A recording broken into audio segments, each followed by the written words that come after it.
Oil is back in the news. I have with me today economist Dr. Geoffrey Rodham and writer and activist Susan Crane. Firstly, Dr. Rodham, for those of us old enough to remember the oil crises of 1973 or the early 80s, this all seems rather familiar. Well, in fact, the situation is far more complicated now. There have been a whole string of events. Iraq is one obvious factor, but then there are the threats to oil companies in Nigeria, the crisis surrounding UCOS in Russia, not to mention the weather.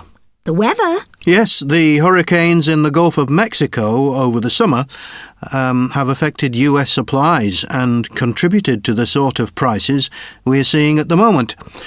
And another difference today is the lack of spare capacity around, combined with much lower than average reserves. Susan? Well, I'd like to think that high prices at the pump will start to concentrate a few mines, especially in the US. Even if oil prices go back down again, we're not talking about an inexhaustible supply. Governments and producers should be seeing this as an opportunity to take a more serious look at alternatives. I think if the petroleum industry wants to secure its long-term future, it must be looking more than ever at smarter use of fuel and at renewables. Indeed, some companies are already very much involved in this side of the... one or two have some very impressive websites. Well, I think if you take a global perspective, the initial efforts at diversification are impressive. Transport fuel from natural gas in Thailand, using ethanol from sugarcane in Brazil. They ran a car from Berlin to Barcelona recently on only a few kilos of hydrogen.